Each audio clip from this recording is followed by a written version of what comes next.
justo después de eso, años después, podemos ver un gran cambio. Aparece una cosa interesante que es el boom inmobiliario, ya que aparece una ley que se llama la ley de eh, eh, propiedad horizontal.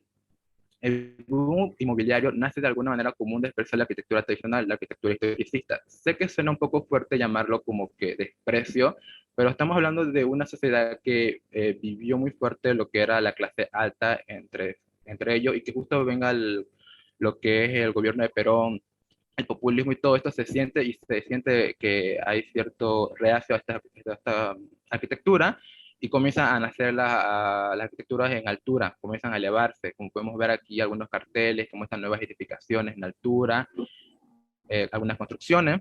La evolución de la industrialización de la construcción en una ciudad muy particular ligada al turismo, como podemos ver, estamos hablando de una costa, lo que ya, como dije anteriormente, lo que era algo privado se volvió público, comenzaron a crear edificaciones que literalmente estaban comercializando el ocio, ya que como estaba creciendo la población por tema de comerciantes, inmigrantes, hijos de inmigrantes, tenían que de alguna forma poder darles lugar a todas estas personas por la alta demografía. Ahí está el hecho de aparecer tantos edificios en altura.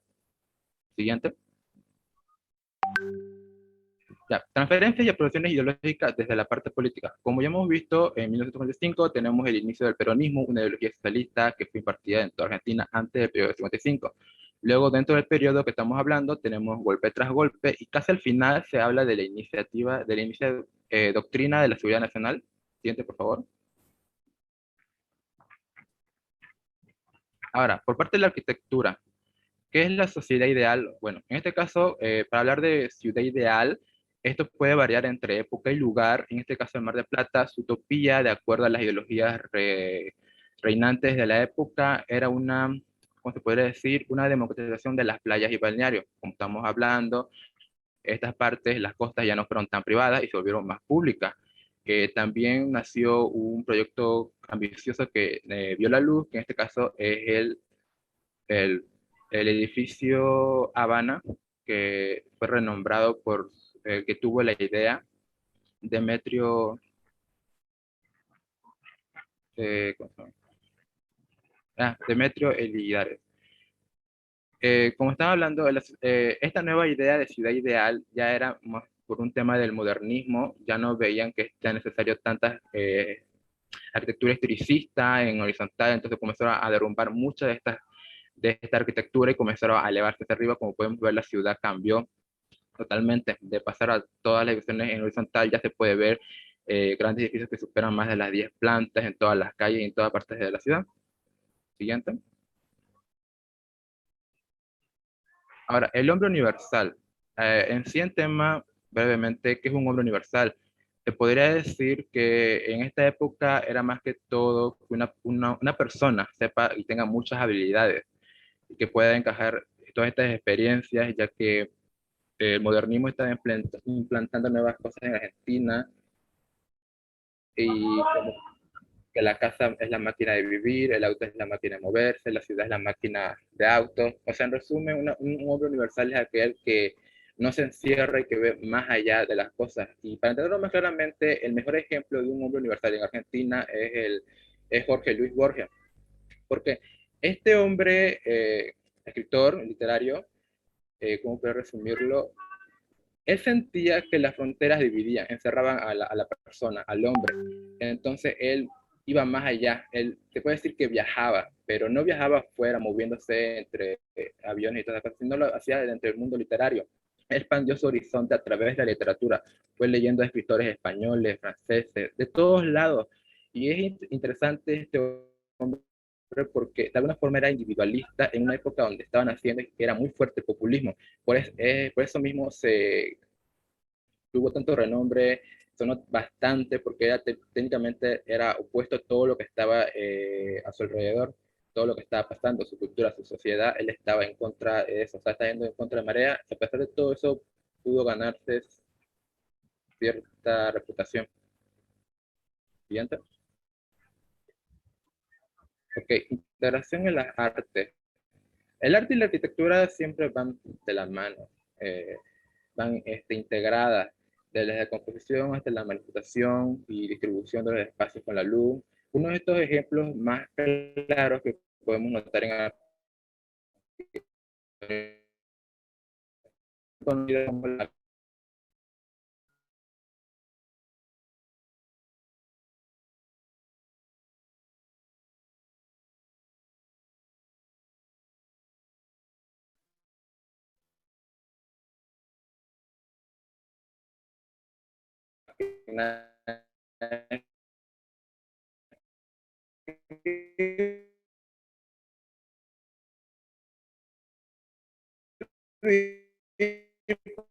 que tiene más o menos esta forma.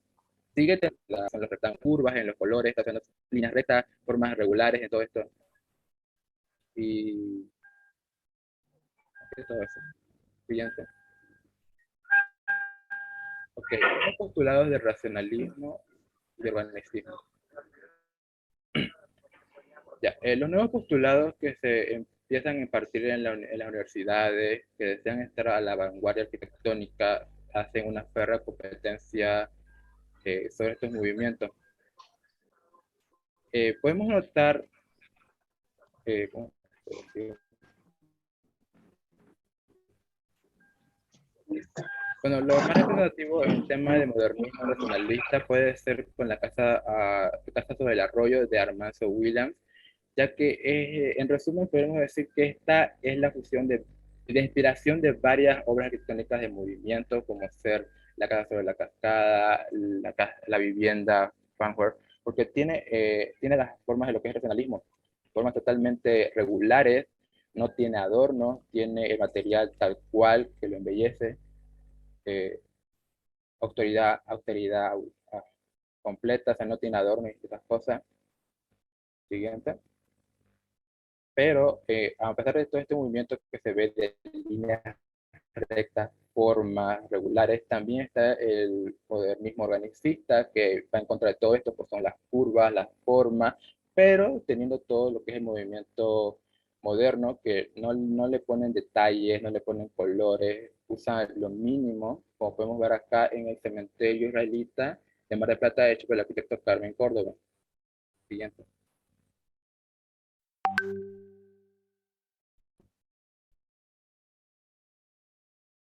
Bueno, aquí va a continuar mi compañera Alexia.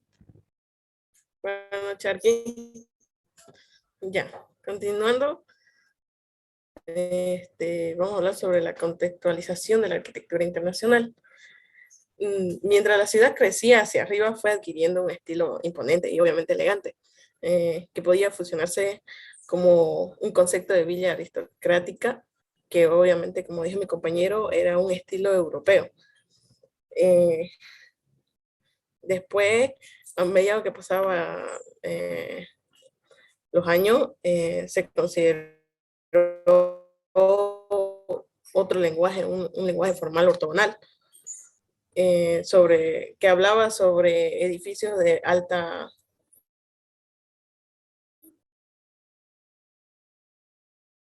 rascacielos y que rompen el horizonte de la playa como se puede ver aquí, con diferentes, como un juego de alturas, digamos. Siguiente, por favor.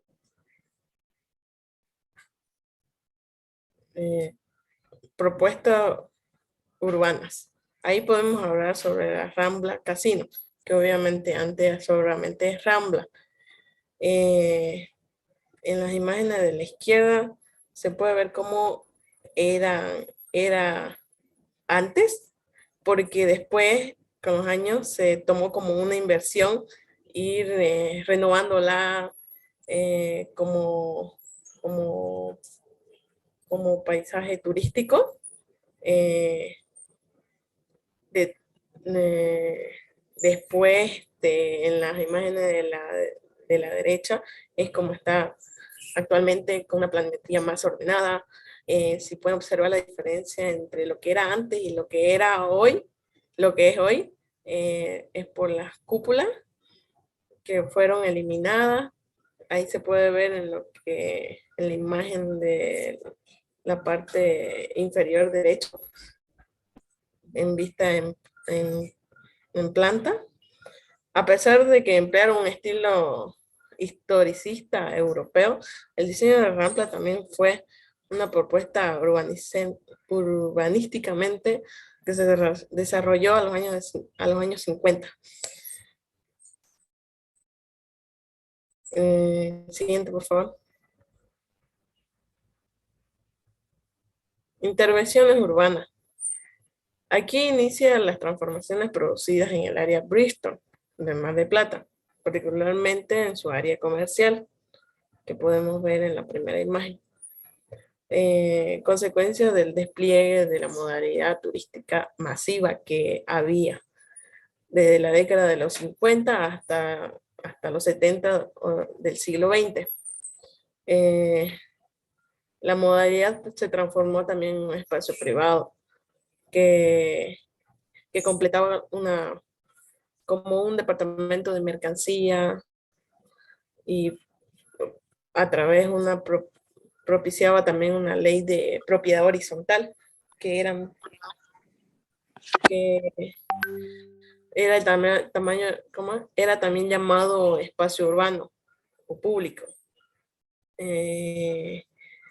Existían dos términos. El primer término era reapropiación y resignificación por parte de los nuevos contingentes veraniegos. Obviamente que eran personas juveniles.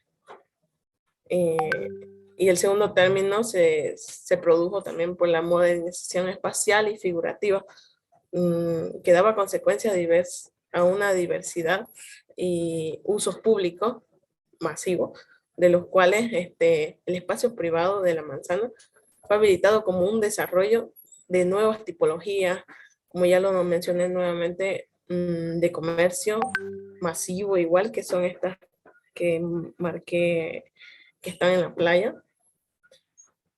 Y fueron tomando otro término como función espacial y estéticamente, gracias al consumo. Se produjo una modernización también espacial. Siguiente, por favor. La vivienda aislada. La vivienda aislada es uno de los nuevos conceptos de manejo de espacio y apreciación del terreno con relación a las obras. Es una práctica que se daba con el uso de chalet, que eran obras historicistas. Obviamente el modernismo no tuvo mucho carácter en este aspecto, pero pues con la imposición democrática y el boom inmobiliario de la gran mayoría de las casas, como se pueden observar, estaban bastante próximas en el mismo espacio y pocos chalets podían ser aislados en un espacio. Como en la imagen de la derecha, la gran mayoría de las casas estaban bastante próximas al mismo espacio, las mismas tipologías igual. Siguiente, por favor. Un lenguaje formal. Las formas propias y dominantes del periodo estaban entre casas que inspiraban y cogían ocio, y como ya lo dije, estilo chalet, que eran del historicismo, pero también hubieron construcciones que comienzan a tomar forma gracias al hormigón, que dotaba de otros caracteres y texturas más lujosas, más como lo que dije, una línea elegante. El nuevo estilo que se estaba empezando a reflejar era un lenguaje proyectual fácil de replicar, sin que se pierda obviamente la línea antigua, con formas puras en el espacio. Siguiente, por favor. Espacio moderno. Los espacios modernos podrían ser protagonistas de las vistas de las playas, pues estas debían incentivar el consumo turístico masivo y obviamente deleite de los turistas. tanto como podemos ver la nueva Rampla, que era el casino, era la Rampla y era el hotel provisional que había. Y simple, o sea, arquitectura que no le quitaba la elegancia, o sea, era como que simple pero bonito. Y después está la terraza de Palace, que también era llamada, como ya lo explicó mi compañero, máquina de escribir. Eh, Todos esos mostraban un espacio donde la humanidad tenía cabida, donde a modo de invitación a que los demás sigan estas tendencias como diseñadores o como arquitectos. También entre los bañistas que estuvieran al tanto de la vanguardia, al tanto de lo que fueran a observar. Siguiente, por favor. Y para concluir sería la fiebre del plan regulador. Aquí es como que juntar todo en uno, pero como que en orden, en donde todas las ciudades, obviamente del siglo XX, y, y los estados querían marcar mayor presencia en la vida ciudadana. Se empezaron a, norm, a normar los aspectos constructivos, modo de mantenerlos ordenados. Lo, como se puede ver aquí, el plan de uso de suelo, eh, el plano de zonificación del partido, que le daba como una zonificación, era zonificación del primer plan regulador de 1979. Y siguiente, por favor. Como también se puede observar aquí, el plano de sistema vial y para terminar el plano de división territorial. Con eso concluimos nuestra exposición. Gracias, Arqui, compañeros.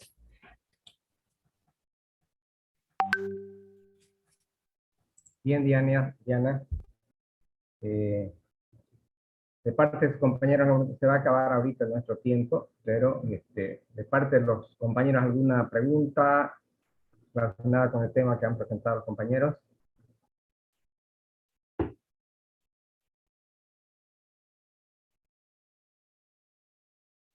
¿No hay nada?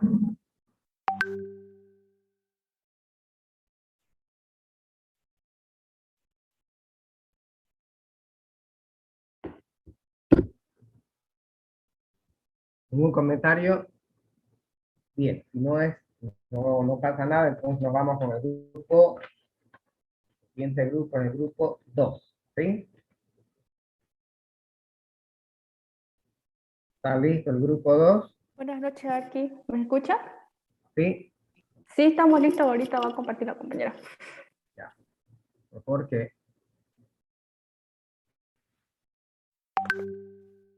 pueden compartir directamente. Esperamos que se acabe el tiempo, que se va a cortar o exponemos porque falta un minuto. Ya, perfecto. Se va a cortar en un minuto. Sí. ¿Ya? Grupo 2. Su tema es, estoy anotando.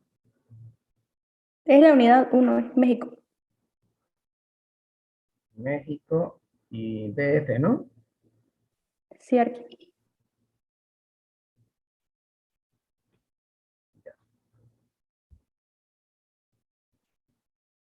Sabemos que se nos acabe entonces el tiempo.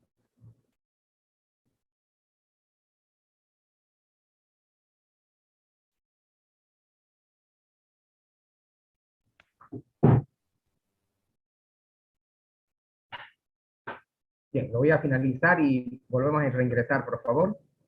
¿Ya?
Los micrófonos, por favor, jóvenes. Mariana, compartir. Sí, espera aquí, voy a compartir.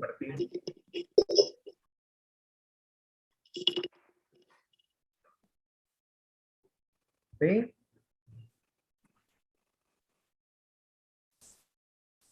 ¿Pueden compartir?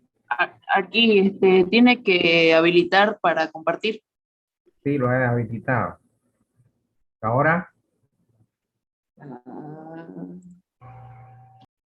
Ahora sí. Creo que ya.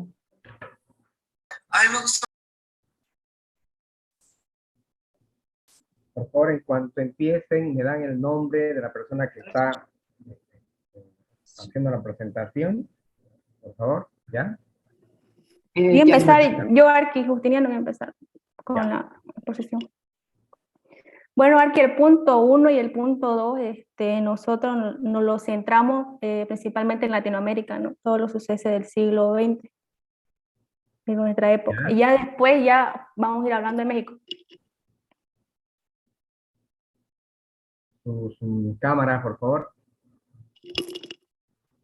Aquí mi cámara en mi computadora no sirve. Yo ayer me conecté de la de mi celular.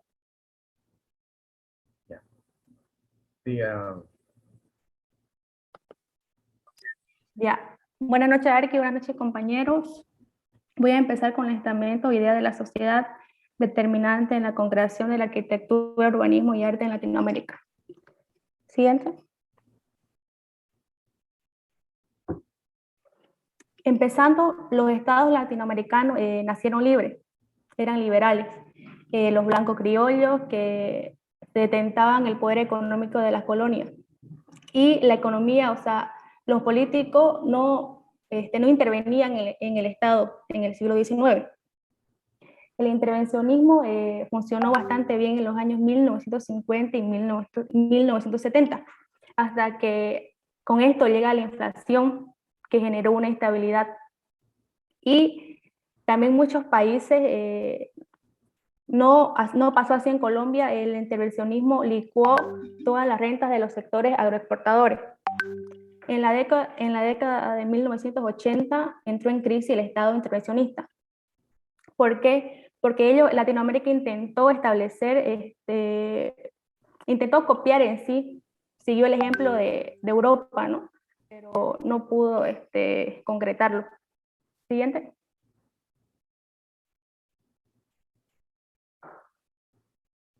La composición social, indigenismo, mestizaje y transportado.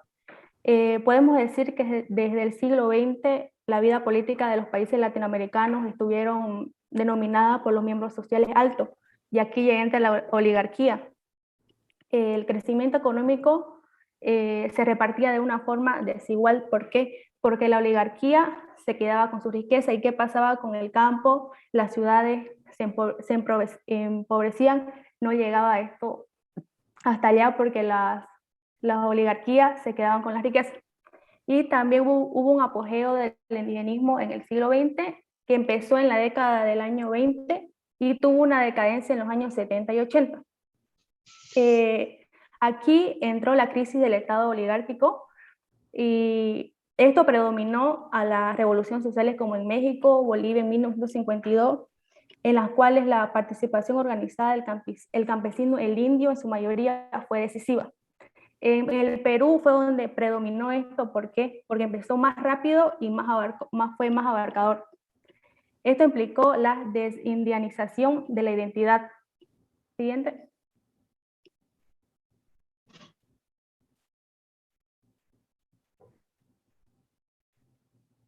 La dependencia cultural. Latinoamérica en la actualidad se podría decir que posee una rica herencia de los antepasados, como el proceso de mestizaje de las razas, ¿no? Y a lo largo del siglo XX, Latinoamérica atesora arranque de la industrialización. También hubo un fracaso estadístico-cultural donde las principales reformas de estructuras nacionales de comunicación trataron de aumentar la participación pública y ampliar el contenido racional, como ocurrió en Cuba, Chile, Venezuela y Perú. Siguiente. Las primeras reflexiones de una identidad latinoamericana. En la década de los 60 y 70 fueron efervescentes o concretantes en la búsqueda de una solución de los problemas de Latinoamérica, donde se tradujo la participación de la población, donde estaban las comunidades, los sindicales y estudiantes o partidos políticos. En los tiempos actuales encontramos una perspectiva crítica, se puede decir, donde tomamos ideas de Europa, especialmente en el socialismo. Siguiente. La transformación urbana, edílica y artística. A partir de la década de 1950, el proceso de la urbanización de América Latina, o al menos una parte, se aceleró, surgió muy rápido. Y esto, su impulso fue la transformación productiva y vinculativa de la industrialización. América Latina y la urbanización ha estado asociada con los índices de crecimiento demográfico. La población urbana aumentó rápidamente, como lo dije, y también en los años 1965 y 1980. ¿Cuáles fueron las causas para la migración rural urbana? Fueron la siguiente. La diferencia de ingresos entre el área rural y urbana, y también el proceso de industrialización que hubo. Y también el aporte del arte que hubo en esa época. Muchas intervenciones tuvieron lugar en el espacio público. Aquí ya tomaron el arte vida y el arte público. Siguiente.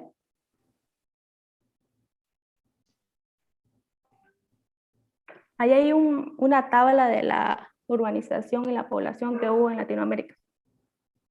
Siguiente.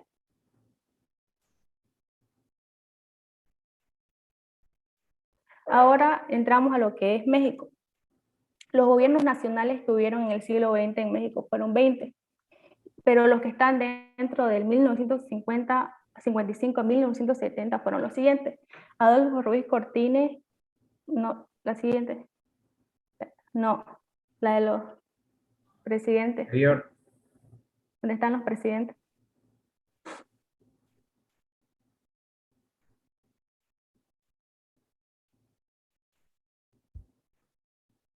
Perdón, Arqui. Continuando, como decía, Adolfo Ruiz Cortines durante su gobierno puso en énfasis el campo y dio voto a la mujer. Y Adolfo López Mateos tuvo una actividad participativa en el exterior y logró que México fuera sede de los Juegos Olímpicos, y también tuvo aporte en el movimiento ferrocarrilero. También Gustavo Díaz Ordaz, como presidente, impulsó a no utilizar el intervencionismo estadounidense en México. Siguiente.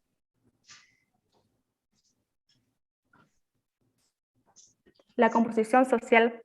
En los siglos XX en México los estamentos sociales continuaban con la insoportable concentración de la riqueza. En cuanto a las familias de estatus alto con poder político, eran privilegiadas, y también los extranjeros fueron puestos más arriba que los mismos mexicanos. Y con esto el pueblo mexicano continuó con las bajas presiones de las clases privilegiadas, altos funcionarios, como dije anteriormente, y en el campo era una situación diferente donde pasaban pobreza y hambre. Siguiente. En la diversidad cultural mexicana se podría decir que el siglo XX fue el que logró la integración de lo que hoy entendemos como patrimonio cultural de México. Y con la llegada del siglo XX, la revolución del país y la culminación de la dictadura dura pusieron en mayor la cultura mexicana, ¿no? Con la influenciado, ya no tiene influencia la española, ¿no? Sino por el mundo entero. Siguiente. Ahí puse un ejemplo de cómo la cultura mexicana aportó también en las obras arquitectónicas. Siguiente. Esa es aquí. Esa es la universidad, la ciudad universitaria.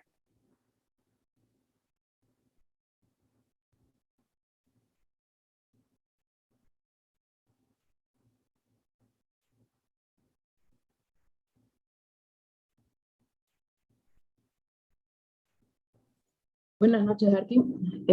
A mí me tocó exponer la transformación urbana, edilicia y artística de México. Les voy a hablar un poco, les voy a comentar. Más que todo, la superficie del Distrito Federal, o ya sea de la Ciudad de México, tiene abarcado como 1.499 kilómetros al cuadrado. Y desde 1950 a 1970 se consideró entre los años 50 se rebasaron los límites del Distrito Federal y penetró durante los años 60 a la Ciudad de México, tanto física como demográficamente, y se registró principalmente la expansión industrial, en lo que entre los municipios de Nacolpan, Ecatepec, Tlalnepantla, en un incremento demográfico muy grande. Más que todo se dividió en dos partes. En la primera parte, más que todo se ve desde 1960, se ve el incremento de las industrias, más que todo, y entre 1970 a 1990, a pesar de que nos hemos pasado un poquito, el crecimiento poblacional, tanto a nivel en el área urbana como en los municipios, ¿no? A ver, ya. El proceso de ocupación y estructuración del territorio, más que todo en las décadas de 1950 y 1960, en la Ciudad de México hubo mucha, ¿cómo se llama?, época de urbanización, más que todo en el mismo país, y su población se duplicó en menos de 20 años, creo. Y más que todo rebasaron los poblados más cercanos del mismo Distrito Federal. Y entre estos, ¿cómo se llama?, entre estos años, se pueden citar muchas obras como la ciudad universitaria, que se mencionó antes, más que todo en la construcción que fue desde el año 1929, y la otra construcción emblemática que se vio mucho fue el Estadio Azteca. Entre estos años hubo mucha controversia, mucha pelea, más que todo políticamente, ¿no? Y entre esas obras solo se pueden destacar esta. Después ya es mucho lo que es la guerra política, ¿no? Mucho desconformidad por el Estado. En el urbanismo regulador, entre los años 1940 y 1946, se incrementó mucho la industrialización, al mismo tiempo que aparecieron muchas influencias del urbanismo moderno en la ciudad capital, y entre los años 1946 y 1952, el proceso del capitalismo impulsó mucho la configuración metropolitana, ¿no? Y en la actualidad de la Ciudad de México. Entre los años 1952 a 1958 surgieron los primeros intentos de descentralización urbana, y entre los años de 1958 a 1970 los procesos de formación de expansión de la metropolitana y la transformación de la capital de la ciudad. Y entre las grandes obras que se vieron, las que se expandieron en el área urbana al mismo tiempo atrajeron la población rural, lo que se transformó en una fisonomía de la ciudad con espacios para el desarrollo inmobiliario, para los habitantes, los comerciantes, para el área de industrias y de oficinas. Y ya esto condujo mucho a la aplicación de acciones gubernamentales, ¿no? Para los nuevos asentamientos humanos. Y a la transferencia y apropiación ideológica. En México, entre la década de 1960, como en todo el mundo, un periodo donde hay intensa transformación en la sociedad como resultado de de un crecimiento económico, ya sea demográfico, urbano, muy constante, más que todo en la mayoría de México. Se produce una diversidad de organización social y engendra una innovación cultural e intercultural, estética y muy política. Y en la producción arquitectónica en México, entre los años 1925 hasta 1980, aparecieron nociones de modernidad, ¿no? Apareció la modernidad y el nacionalismo como argumentos o bases fundamentales. Y en la modernidad en México no se presentó de la misma manera como en las naciones europeas, ¿no? Más que modernidad, fue una modernización forzada en términos de una actualización frente a las vanguardias y que se desarrollaban en el resto, como se desarrollaba en el resto del mundo.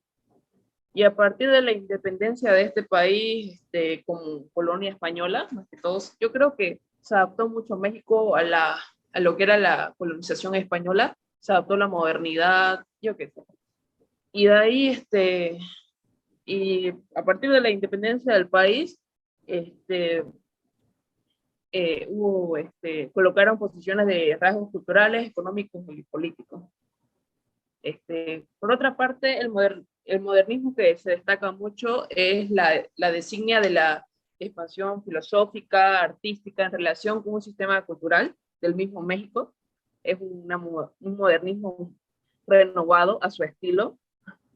Y en el caso de un movimiento estilístico, se transforma en un objeto muy arquitectónico y muy urbano de la misma ciudad.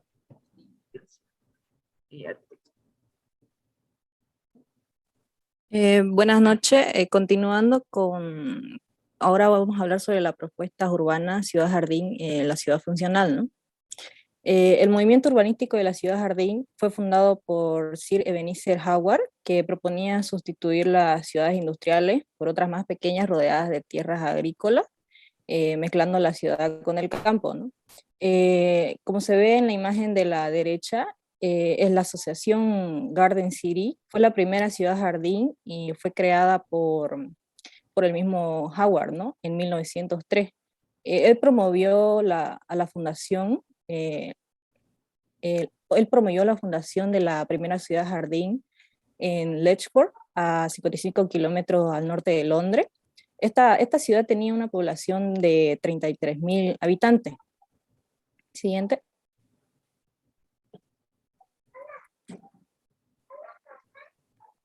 Siguiente, por favor. Ya. Ahora, ¿qué es una ciudad jardín? Es una zona urbana diseñada para una vida saludable y de trabajo. Tendrá un tamaño que haga posible una vida social a plenitud. No debe ser grande y su crecimiento será siempre controlado, por lo que habrá un límite de población, ¿no? Siguiente.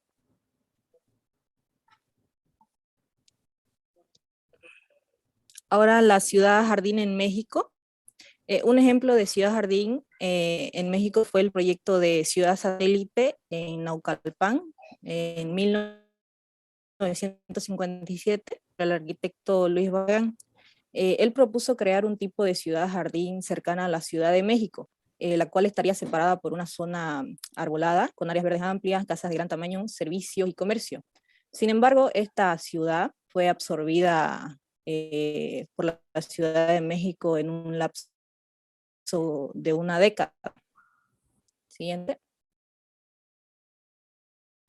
Cuando hablamos de que la ciudad satélite fue un rotundo fracaso, no se refiere ni al diseño ni a la funcionalidad, sino a un tema político y económico, porque, como se dijo anteriormente, esta ciudad fue construida en Naucalpan, un municipio perteneciente al Estado de México, que no es lo mismo que la Ciudad de México, sino un estado aparte. En este estado no existían las regulaciones prohibitivas a las construcciones de nuevas colonias, como sí lo habían en la Ciudad de México. Fue debido a esto que cuando se promocionó la ciudad y sus precios fijos de venta, a pesar de que, de que tenían alta demanda, los fraccionadores impusieron quejas y demandas por presunta competencia desleal. Además, el propio principalmente el gobernador y su secretario de Obras, crearon el proyecto original del Plan Maestro, y permitieron la construcción en las zonas aledañas. Así, esto fue en el año 1962. También en las zonas verdes que fueron contempladas para esta ciudad, ¿no? Se fueron llenando de ciudades, ¿no? de viviendas. Este crecimiento continuo durante las décadas siguientes, continuó, mejor dicho, hasta que se extendió a la Ciudad de México. Siguiente. En intervenciones urbanas tenemos que después de la revolución, el pensamiento político en México cambió. Ellos querían presentarse ante el mundo no como un país confiable que había superado sus luchas internas y que tendían a superarse de maneras de demostrar que eran un país nacionalista, pero a la vez abierto al mundo, adaptando su estética artística y arquitectónica, ¿no? Siguiente.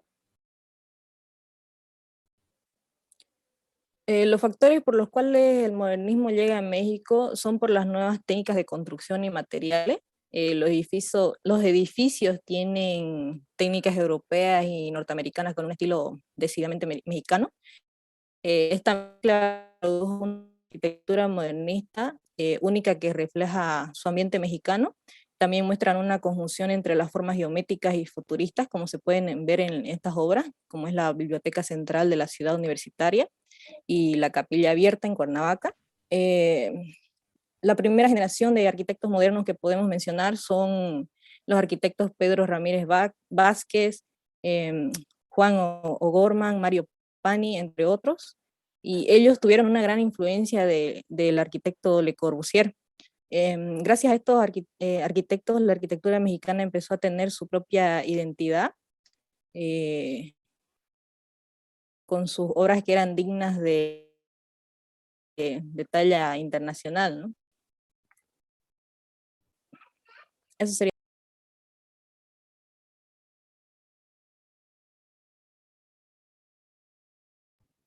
Preguntas, compañeros. ¿Algún comentario?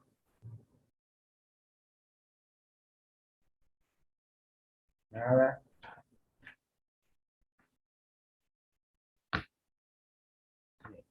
Pues vamos con el grupo.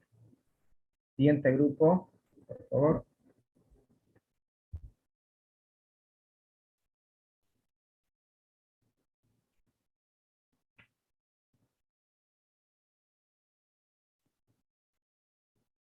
Siguiente grupo. Buenas noches, arquitecto. Enseguida comparto.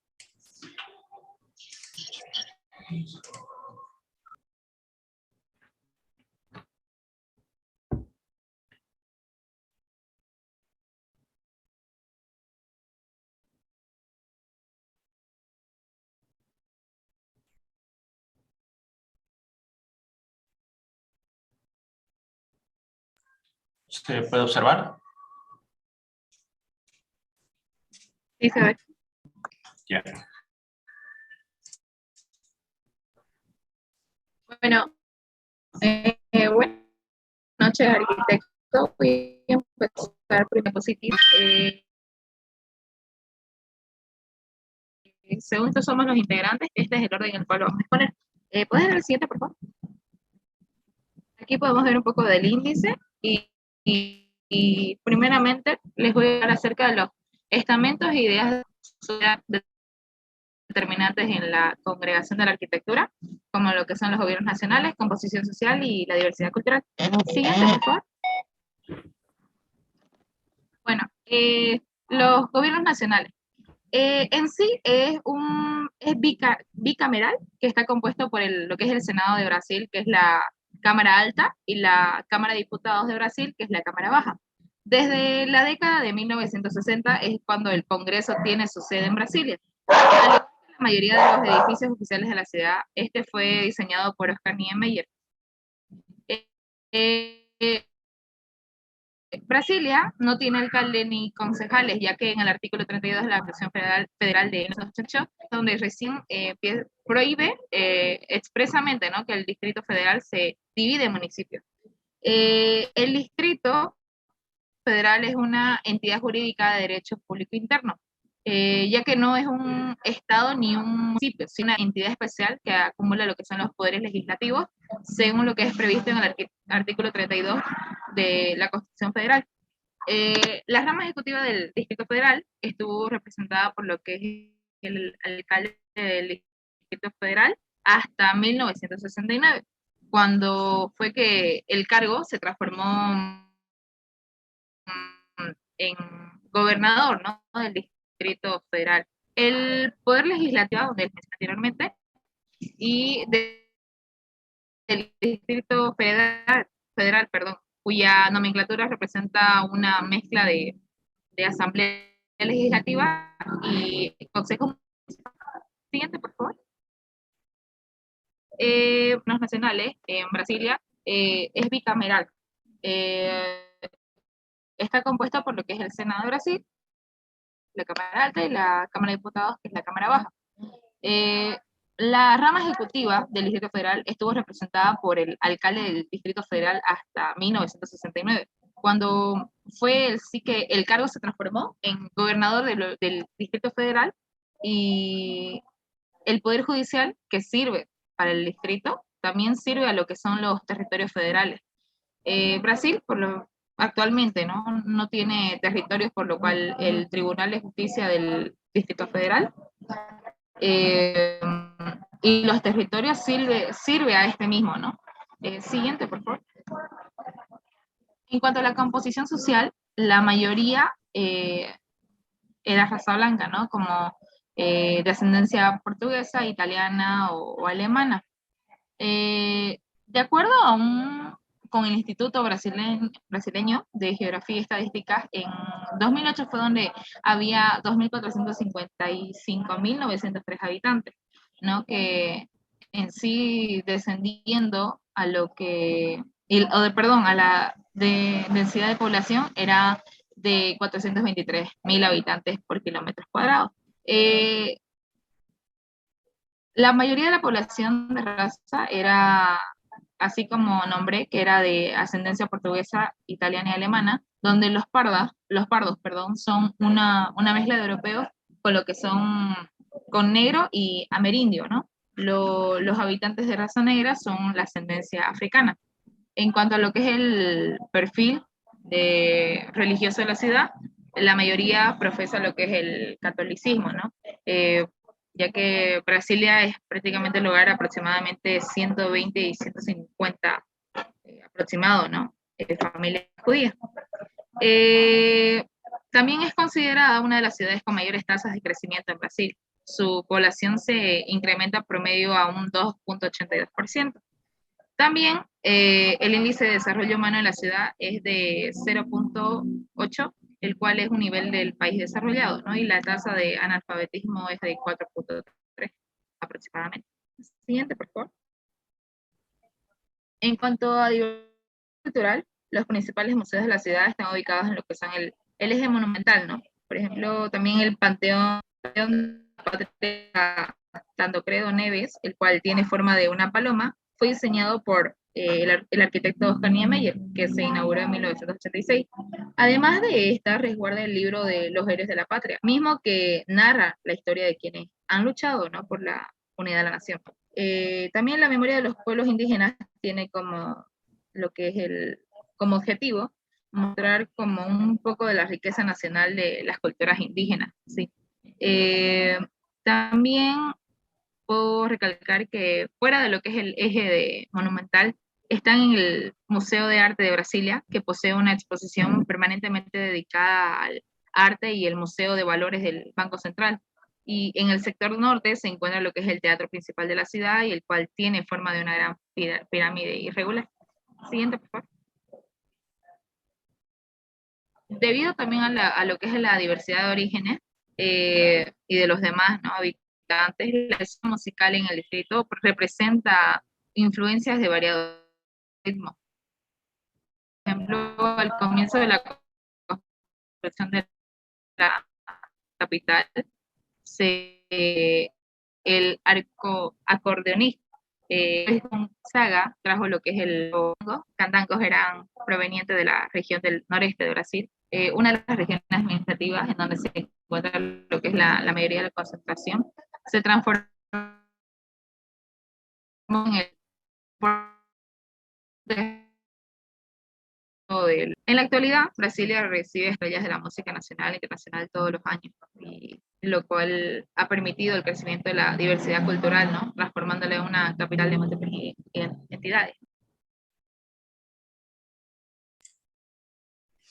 Bueno, muy buenas noches, arquitectos. Yo soy José Daniel Saldías. Y bueno, yo les voy a hablar acerca de lo que es la transformación urbana y artística que es la ciudad de Brasilia.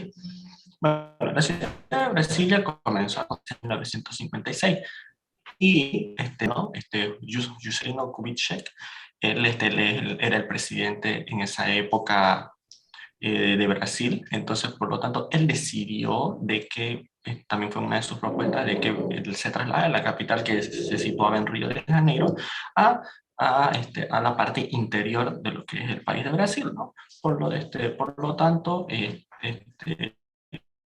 hizo todo lo posible para que esta capital pueda ser trasladada. Bueno, también uno de los motivos era por si ellos tenían guerra, como Río de Janeiro queda prácticamente en la costa, era muy fácil tomar los poderes que se encontraban ahí en esa época.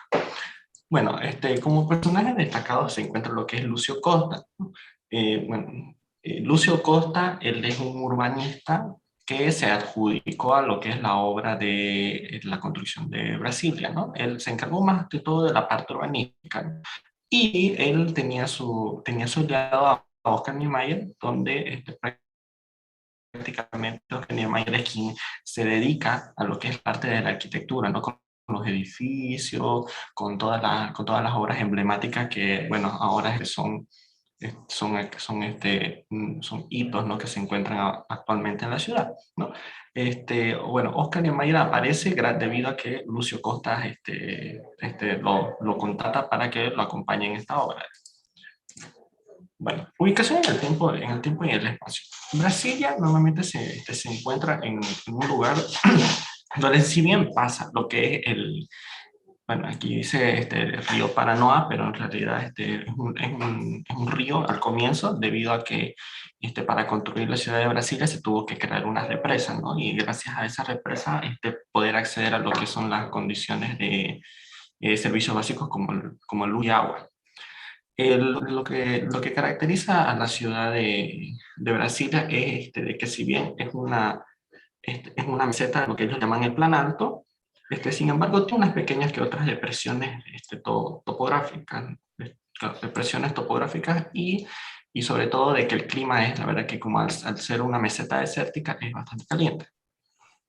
Bueno, el proceso de ocupación y del territorio, el presidente se puso a pensar, ok, ¿cómo es que trasladamos las personas a ese lugar? Porque al ser una ciudad creada necesita de personas que trabajen y que obviamente las personas hagan funcionar lo que es la ciudad. Por lo tanto, ¿qué fue lo que él planeó? Para la construcción de la ciudad, obviamente contrataron a muchas personas que la trasladaron a esa meseta, ¿no? Y fueron avanzando. Entre unas de ellas eran lo que habló mi compañera sobre los candangos, que eran personas traídas de otro lado, de otras regiones de Brasil, como es el nordeste, ¿no? O sea, la parte norte y este de Brasil.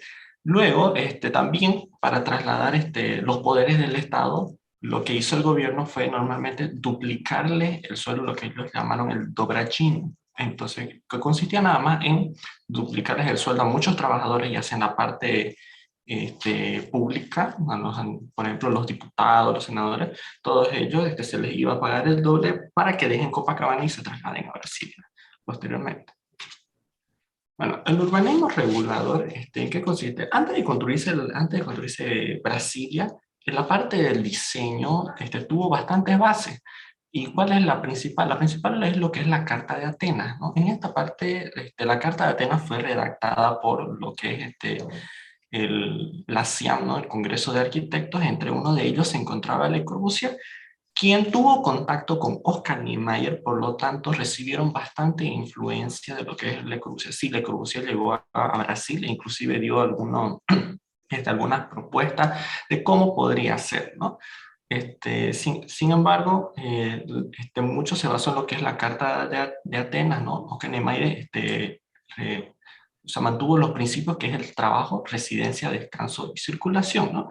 Bueno, y en esta parte de acá se encuentran algunas características de lo que es la Carta de Atenas, ¿no? Como que los barrios y las viviendas estén bien emplazados, ¿no? Que se aproveche la topografía, el clima, la luz, orientaciones, densidades razonables, que en una zona residencial se encuentre, o sea, no haya mucho exceso de personas, o sea, todo bien planeado para una ciudad que al comienzo estaba planeada para 500.000 habitantes. Luego, en 1957, Lucio Costa, que es como se puede ver en el video, él implementa lo que es, presenta el proyecto de lo que es la ciudad de Brasilia, pero que él tiene una forma de cruz. Como se puede ver aquí en el plano piloto, al principio, y en el video se muestra, se recalca bastante, él quería representar una cruz, sin embargo, por características topográficas, se modificó de tal manera de que, de que el eje principal, que eso lo explico más adelante, tenga una especie de curva, ¿no? Formando, algunos le dicen pájaro, otros le dicen un avión. Bueno, en el urbanismo regulador voy a resumir mucho esta parte porque la compañera que le toca exponer sobre este tema va a explicar más detallado, ¿no? Consiste en lo que es separar, basarse en dos ejes, ¿no? Así como los romanos. Entonces tienen el eje monumental en el cual se encuentran normalmente todos los edificios públicos. Y, por ejemplo, lo que es el edificio de los tres poderes y lo que es la supercuadra, que es el eje que va de norte a sur. Estas son las zonas residenciales, ¿no? Entonces la zona residencial tiene su propio lugar en lo que son consideradas las alas del avión, de la forma del avión que tiene la ciudad. Bueno, la apropiación ideológica, Oscar Niemeyer, si bien recibió influencias de lo que es Le Corbusier, ¿no? Él quiso plasmar su propia arquitectura. Para él quería expresar la arquitectura brasileña como algo nuevo, como algo, bueno, basándose también en lo que es la modernidad, ¿no? Pero quería mostrar su arquitectura, lo que es al mundo, y decir, ok, esta es la arquitectura propia de Brasil.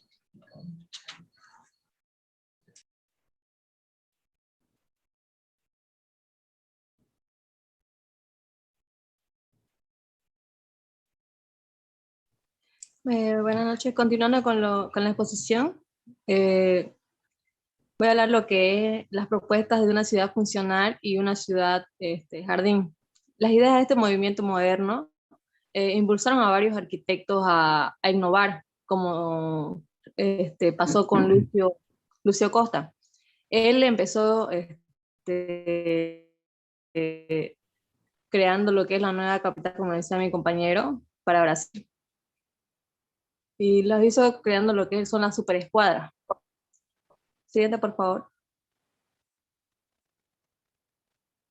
La ciudad funcional tiene ciertas características, como eliminar las calles, la edificación tiene que ser concentrada, tiene que tener una volumetría geométrica.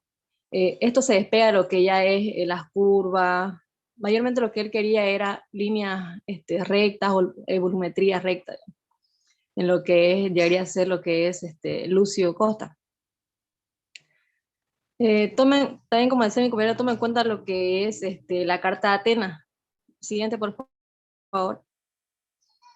Que llegaría a ser cuatro partes, que llegaría a ser lo que son las funciones de habitar, trabajar, recrearse y circular, pero tomaron más en cuenta lo que es circular, ya que crearon grandes manzanos y la parte de abajo de las construcciones, las edificaciones, eran amplias y no había ningún espacio, era más para los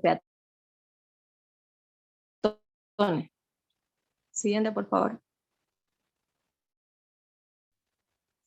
Zonificación, tenemos lo que es el distrito gubernamental,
continuando con lo que decía, tiene lo que son zonificaciones. Tenemos lo que es el distrito gubernamental, que se encuentra en el eje central, en la línea roja. Hay un triángulo, si lo logran ver. Después tenemos lo que es el distrito cultural, el distrito de entretenimiento, el distrito industrial, el distrito de deporte, turístico, municipal y residencial. El borde que ven de amarillo, medio rectangular, ahí es donde se ubican los grandes, las superescuadras que le dicen algunos, o superbloques. Siguiente, por favor.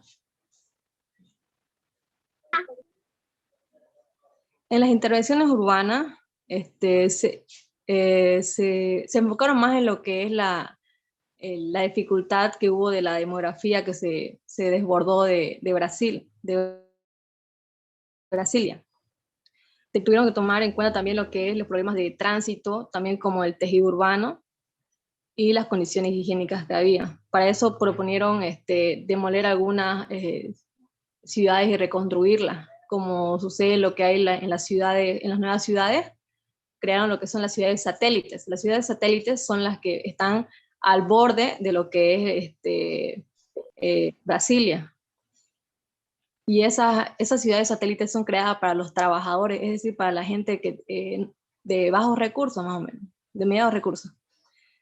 Otro aspecto también que tenemos es que ellos crearon lo que es el cordón sanitario para un mayor higiene que debería tener, digamos, ¿no? Siguiente, por favor. Y tenemos acá lo que es también los superbloques, lo que me refería. Como ven acá, la planta baja está libre de espacios funcionales. Simplemente es para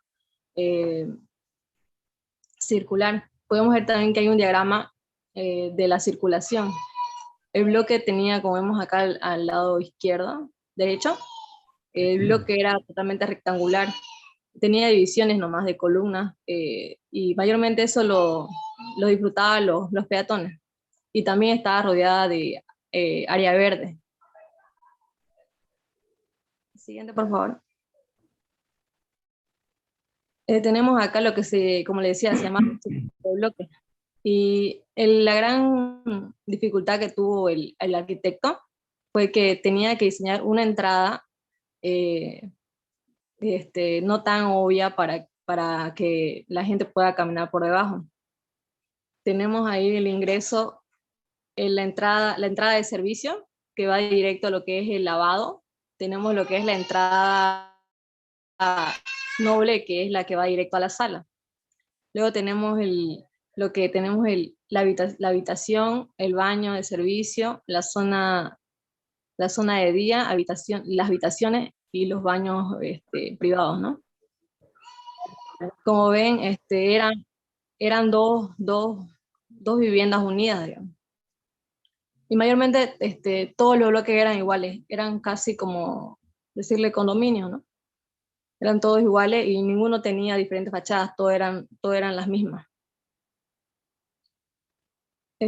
Como opinión personal podría decir que Brasilia investigué un poco y decía que el proyecto que Lucio Costa diseñó no se logró totalmente ejecutar, ya que Brasilia se fue expandiendo y, como decía, creó demás ciudades satelitales, hizo que se desbordara. Digamos, decir, la forma de la ciudad está, pero no se visualiza muy bien, ya que hay ciudades satélites al lado de la ciudad.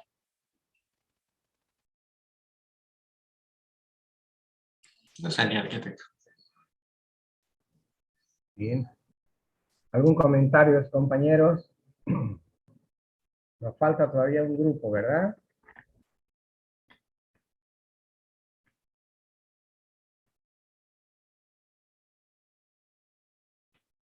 ¿Está listo ese grupo? ¿No hay ningún comentario? Sí, ahorita comparto para exponer arquitecto.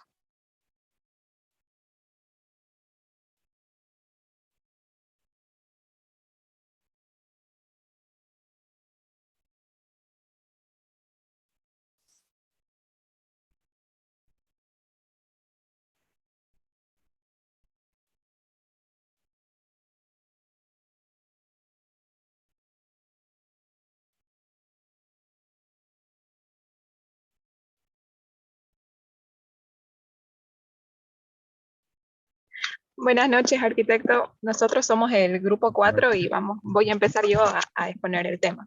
Siguiente, por favor, Gaby. Bueno, para empezar, lo primero que tenemos que saber es que desde 1869 hasta 1878 y desde 1895 hasta el 1899, el dominio colonial español, desde estos años, en estos últimos años, el dominio español existía mucho, porque eran tiempos de guerra con el conjunto de los territorios liberados por los independistas. Bueno, y en este tiempo no existía un Estado independiente en Cuba, y el presidente era la máxima autoridad ejecutiva en el tiempo de guerra. Luego nos vamos a pasar al año 1902 hasta el 1906, y el 1909 hasta el 1976, donde el presidente de la República de Cuba era conocido como el jefe del Estado en la República Presidencial. Luego venía el ministro. Después del presidente, el ministro era la segunda autoridad con mayor importancia. Para pasarnos un poquito, aunque no nos toque este año, pero igual de importante, desde 1976 hasta 2019, la presidencia corría por parte del órgano del Colegio del Estado. Siguiente, por favor, Gaby. Ahora, para seguir hablando un poco del gobierno de Cuba, tenemos que conocer a los presidentes que rigieron durante el año 1955 hasta 1975. Primeramente, en 1952 hasta 1959, fue Fulgencio Bautista, que era un militar cubano, presidente constitucional de Cuba, desde 1940 a 1944, y fue dictador de facto desde 1952 hasta el 1959. Posteriormente vamos a conocer que este presidente fue derrocado por la Revolución Cubana. Luego vamos a tener en 1959 a Anselmo Alliegro, que fue un político y presidente interino de Cuba, solo por un día tras la partida del presidente Batista. Nunca asumió el poder, o sea, nunca llegó a ser realmente un presidente, si se puede decir. Y en 1959 tenemos a Manuel Urrutia, que fue un político cubano que fue presidente del país tras la renuncia de Fulgencio Batista, y asumió cargo en enero de 1959 por diferencias con Fidel Castro, tan solo 6 meses y medio después de que tuvo que huir a Estados Unidos. Siguiente, por favor. Luego, en 1959 hasta 1976 estaba Osvaldo Dorticos Torrado, que fue también un político cubano que desempeñó el cargo de presidente del país. Y ese año entró en vigor la Constitución cubana, que fue en 1976. Esta Constitución eliminó el cargo de presidente de la República y estableció el máximo poder del Estado en un órgano que era el colegio electo por la Asamblea Nacional. Luego, finalmente, para hablar un poco de la Revolución Cubana, entró Fidel Castro en 1976 hasta 2008. Fidel Castro fue un abogado y político guerrillero marxista que después de derrocar a la dictadura de Batista, gracias a las guerrillas durante la Revolución Cubana, ejerció el poder ejecutivo en su país durante casi 50 años. Siguiente, por favor, Gaby. Ahora vamos a conocer un poco de la Revolución Cubana. Esta revolución inició el 26 de julio de 1953, poco más de un año después de que Batista entrara en el poder.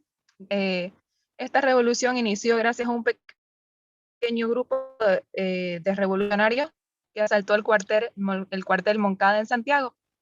Estas fuerzas eran unas fuerzas gubernamentales que derrotaron fácilmente a los asaltantes y encarcelaron a sus dirigentes. Mientras que muchos participantes huyeron, lamentablemente este primer ataque no salió bien. Este primer ataque estaba dirigido por Fidel Castro.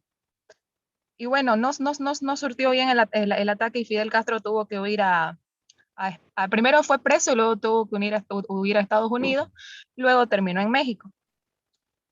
Bueno, ahora vamos a hablar del... el siguiente, por favor, Gaby.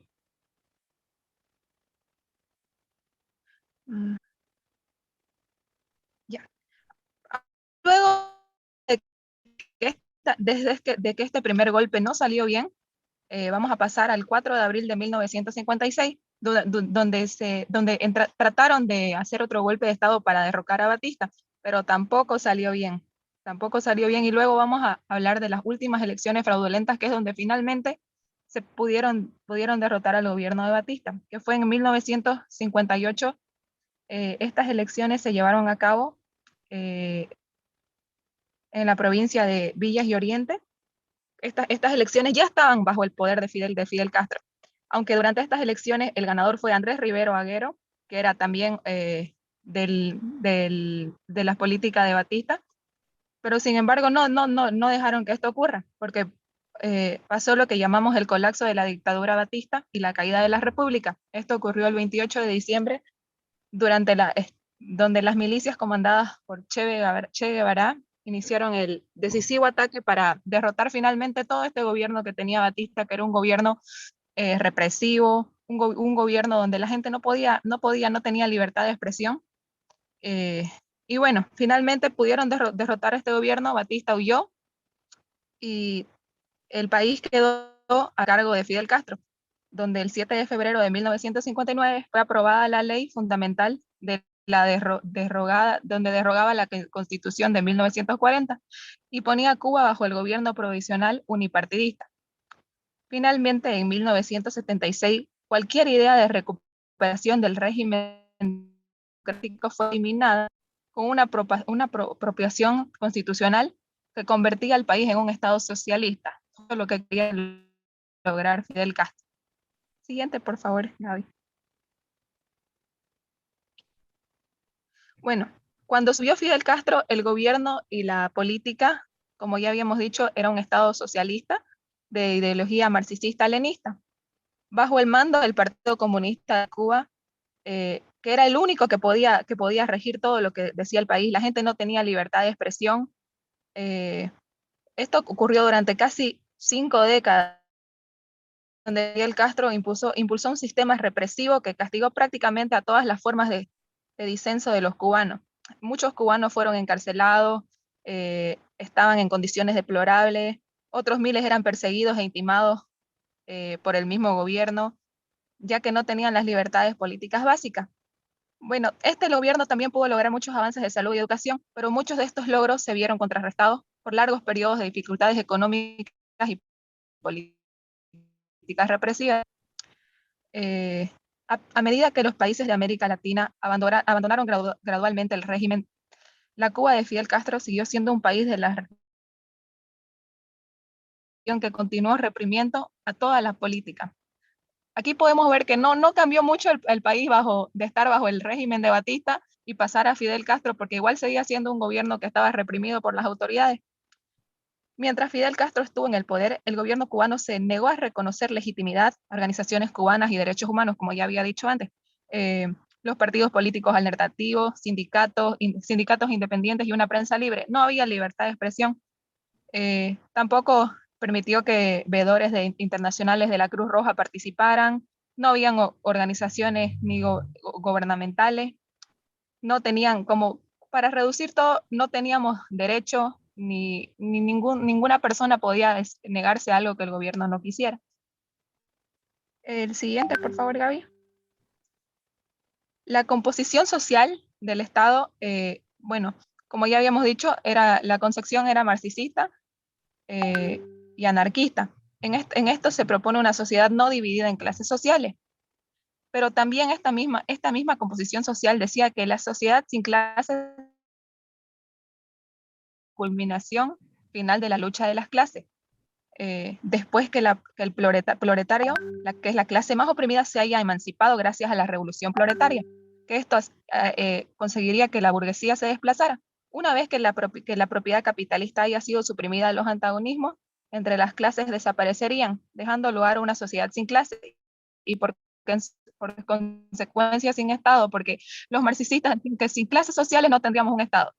Luego también surgió la clase que venía desde los obreros, los cooperativistas, los pequeños y medianos productores mercantiles de la ciudad y el campo. Luego venían los nuevos burgueses, los dirigentes, los intelectuales, los militares, y finalmente estaban los estudiantes, los hombres, las mujeres, los jóvenes y los niños.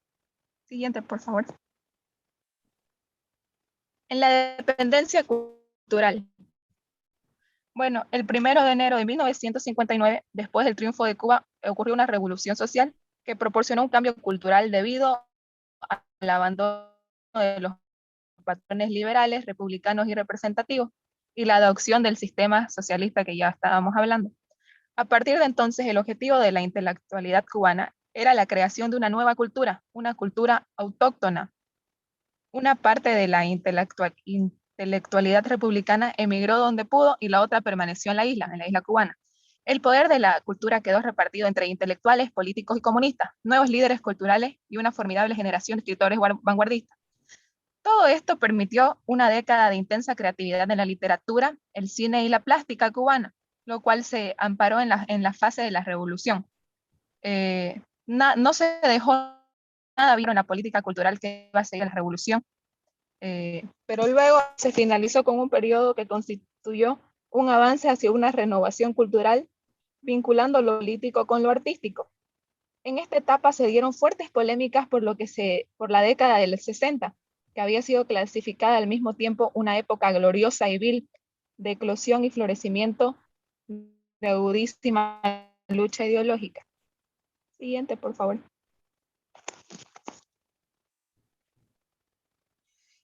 Bueno, ahora vamos a hablar sobre las primeras reflexiones de una identidad cubana. Las influencias internas y externas, tanto sociales, económicas y culturales, pueden actuar de tres maneras sobre la identidad cultural: desarrollándola o consolidándola, conservándola, debilitándola o haciéndola desaparecer. El interés es desarrollarlo para crear una forma creativa para lograr conservar esta identidad cubana.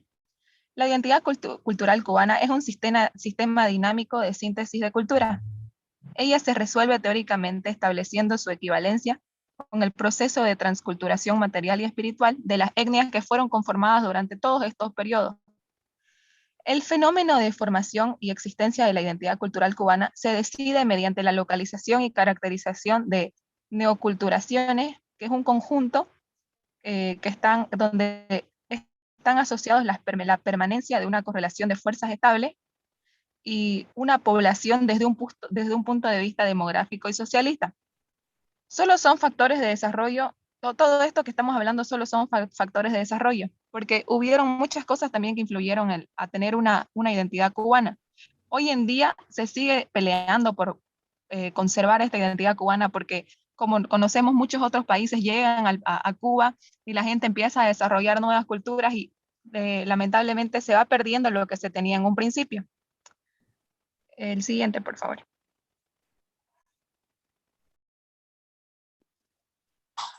Buenas noches, arquitecto. Voy a continuar con la exposición. Bueno, vamos a entrar en lo que es la transformación urbana, edilicia y artística. Empezamos hablando sobre la ubicación en el tiempo y en el espacio de Cuba. Bueno, la República de Cuba es un archipiélago constituido por la isla mayor de las Antillas, llamada Cuba, la isla de la Juventud, y cayos, islotes e islas. Está ubicado en el Mar Caribe, cerca de las costas de los Estados Unidos y México. Cuba queda al oeste del Atlántico Norte. Al norte se encuentra el estrecho de la Florida y el canal Viejo de Bahamas. Al este se encuentra el Paso de los Vientos, al sur el estrecho de Colón y el Mar Caribe, y al oeste el canal de Yucatán. La isla de Cuba supone la mayor parte del territorio del Estado cubano. Siguiente, por favor. El proceso de ocupación y estructuración del territorio. La década del 60 en Cuba despertó en las capas sociales más desfavorecidas, trabajadores, campesinos y estudiantes, una gran confianza en el futuro de una nueva sociedad. Al mismo tiempo, generó profundas rupturas en todos los ámbitos. Entre el 1 de enero del año 1959 y el 16 de abril de 1961, fecha en la que se declaró el carácter socialista de la joven revolución, era un grupo de leyes que cambiaron la estructura política y socioeconómica del país. Entre las medidas adoptadas de mayor impacto popular estuvieron la ley de rebaja, Pasando el tiempo, las medidas se fueron tomando en medio de una convulsa y profunda lucha ideológica y un tenso clímax marcado por diferentes confrontaciones. La crisis de los misiles en octubre del año 1962, agresiones armadas y atentados terroristas a objetivos cubanos, ruptura de relaciones diplomáticas con Estados Unidos, establecimiento de sanciones económicas unilaterales por parte de su gobierno y el aislamiento político de la isla en la región latinoamericana. Sin embargo, dentro de este tenso panorama, bajo el lema Revolución es construir, el nuevo gobierno materializó una vasta obra, desplegada en todas las escalas de trabajo y en casi todos los temas arquitectónicos. En 1959 se produjo el encuentro entre Fidel Castro y los miembros del Colegio Nacional de Arquitectos. El líder de la revolución solicitó todos los servicios de los arquitectos para sus planes de gobierno, sabiendo que no todos sumarían. El Estado se convirtió en el principal cliente, por lo que el ejercicio privado de la profesión comenzó a disminuir hasta mediados de la década. La mayor parte de los arquitectos abandonó el país, por lo que una generación de profesionales muy jóvenes tuvo que asumir la difícil tarea de materializar los propósitos del gobierno revolucionario, junto a los pocos consagrados que permanecieron en Cuba y a un valioso grupo de arquitectos extranjeros que llegaron inspirados por el entusiasmo que despertó la joven revolución. Siguiente, por favor.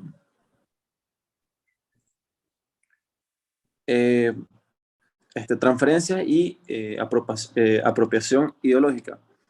La Revolución Cubana de 1959 pareció poner en tela de juicio la inviolable precedencia de la teoría respecto a la práctica, en el criterio de la ortodoxia oficial marxista del momento. En realidad, el fenómeno era otro. De lo que se trataba era de salvar a la práctica revolucionaria urgente, del atolladero, de las decisiones teóricas estériles. También la Revolución Cubana prioriza entre las contribuciones de Carlos Marx a la filosofía moderna, su descubrimiento revolucionario de que la razón esencial de existir el pensamiento humano está en su carácter transformador de la realidad. La sexta década del siglo XX encuentra a Cuba en plena faena de transformación radical de la sociedad y de formación del hombre nuevo que viviría en una sociedad liberada de la explotación capitalista. El ámbito ético de Cuba revolucionaría que aparece presidido por un valor supremo en la escala nacional, que es el patriotismo revolucionario. Siguiente, por favor. Integración de las artes.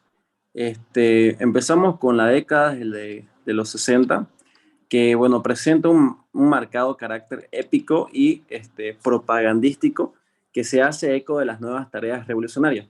En 1962 se fundan las Escuelas Nacionales de Arte, que da entrada a nuevas líneas de educación artísticas.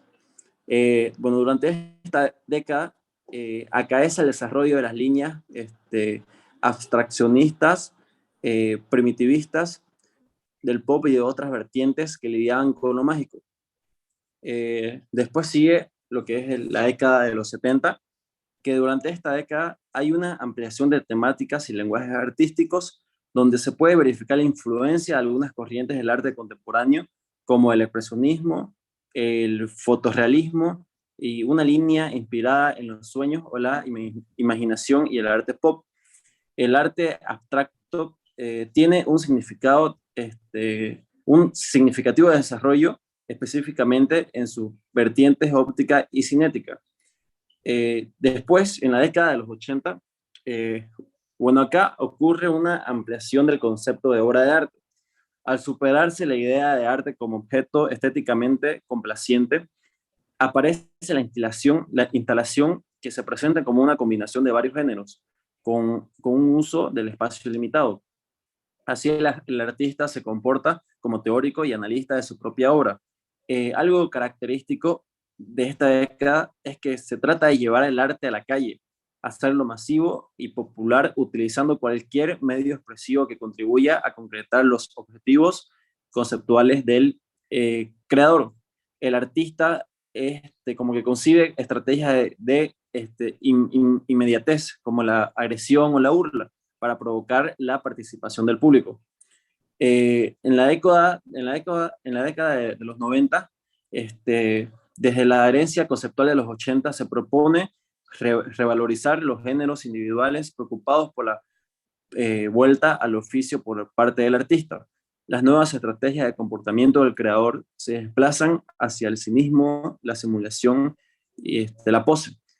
Con el periodo especial, el arte problematiza sobre las condiciones socioeconómicas y se crea un gran interés de los artistas por vincularse a los circuitos de mercado y consumo de obras de arte. En esta década existe un gusto por los objetos terminados y estéticamente agradable que muchas veces se enfatiza el contenido del mensaje. Siguiente, por favor. Bueno, continúo yo con los nuevos postulados del racionalismo y el organicismo. En Cuba, los primeros vestigios de arquitectura racionalista se dieron entre finales del año 1930 y 1940, en el cual figuras como Eugenio Bautista, Mario Romagnat o Joaquín Weiss buscaron adaptar preceptos de la arquitectura moderna en las condiciones de la isla caribeña. En 1948, con la visita de Walter Gropius en La Habana, impulsó a los arquitectos jóvenes de Cuba a destacarse, digamos, ¿no? Por decirles, el arquitecto Max Borges consiguió soluciones estructurales de gran originalidad, como el Centro Médico Quirúrgico de La Habana, el Cabaret Tropicana, o entre otros.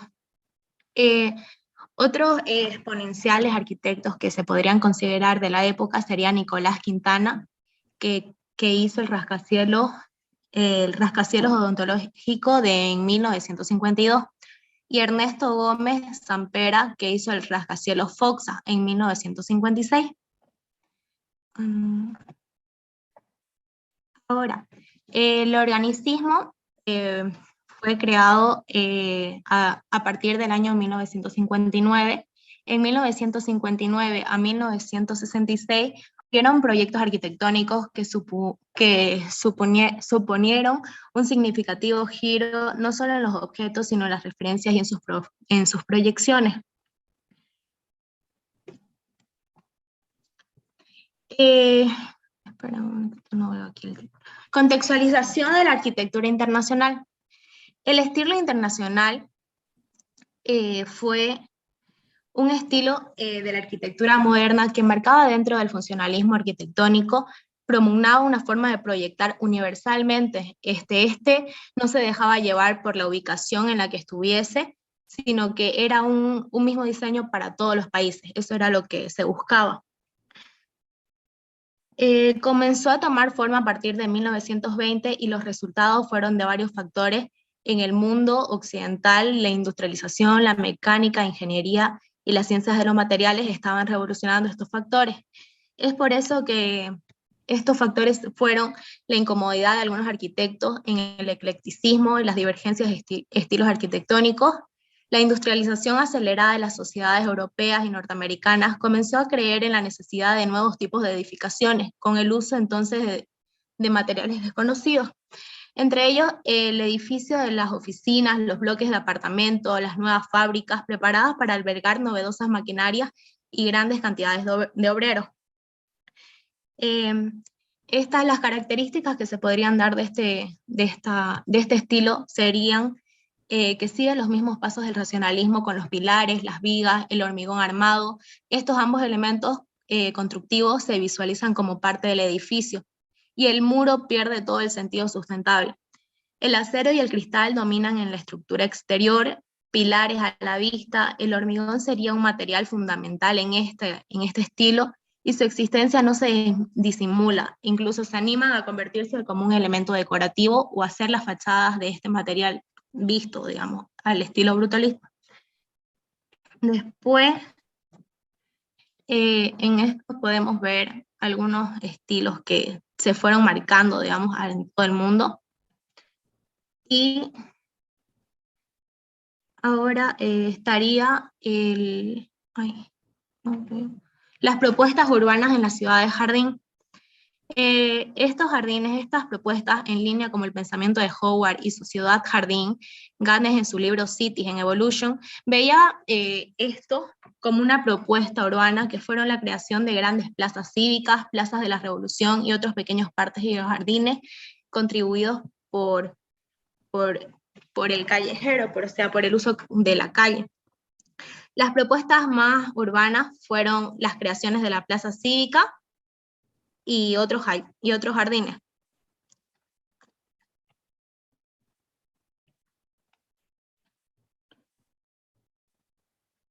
Las intervenciones urbanas que fueron en esta época, en 1955, la Ley de Planificación Nacional, mediante la cual se creaba la Junta Nacional de Planificación. Ese mismo año se contrataba al grupo norteamericano Town Planning Associating, creado en otros por Paul Lester Weiner, José Luis Ter, Paul Stur y Marcio Romanach, para diseñar diversos planes urbanísticos para la puesta en el valor turístico del Varadero, Trinidad, Isla de Pinos y La Habana del Este, así como para redactar el nuevo plan director de La Habana. En la vivienda aislada en Cuba, la arquitectura moderna de los años 50 prolongó durante más de una década con exitosos resultados, a pesar de la ausencia de la mayor parte de los profesionales de la arquitectura a partir de 1959, de las tensiones políticas y de la escasez de recursos de los 60, continuó dignamente con este legado enriquecido con el lenguaje brutalista. El espacio moderno, vi este edificio que me salía que era de este estilo y lo puse como referencia.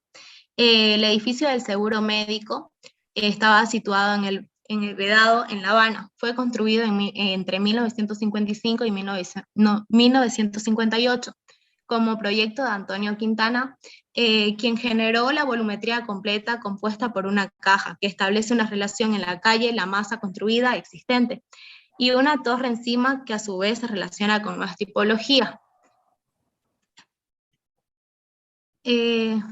Hacia el este, la torre ofrece balcones volados revestidos con cerámica de color alternado en la planta con persianas de madera, suelo al techo, y la fachada oeste de la torre es una interesante composición integrada por la verticalidad del volumen extenso del ascensor que contrasta con la horizontalidad de los pasillos exteriores. Aquí podemos observar las plantas e imágenes de esta obra. Ahora pasaríamos con lo que sería lo de los años 1955. Las condiciones de La Habana eran peores, sus calles eran angostas e imposibilitaban cada vez más el tránsito de los nuevos vehículos motorizados que la industria y el comercio habían traído civilizaciones. La ausencia de zonas adecuadas para que el parqueo de los mismos hacía dificultoso manejar. El calor y el aumento de la verticalidad de las construcciones quitaban mucho las brisas. No permitía pasar el viento por las calles, y esto hacía que no refrescasen. La falta de parques y lugares de esparcimiento era alarmante y preocupaba a la sociedad. Eso sería todo. Ok. ¿Comentarios, jóvenes? ¿Ningún comentario?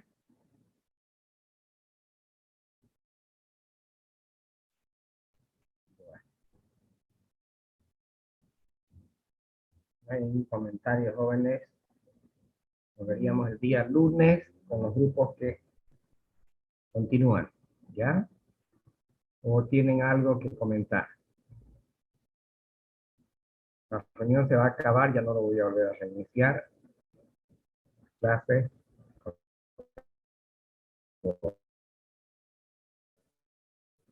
Periodo que versión, ¿ya? ¿Ningún comentario, jóvenes? Hoy día no voy a pasarles lista. Tengo 41 asistentes, los 60 están. ¿Dónde están los 20?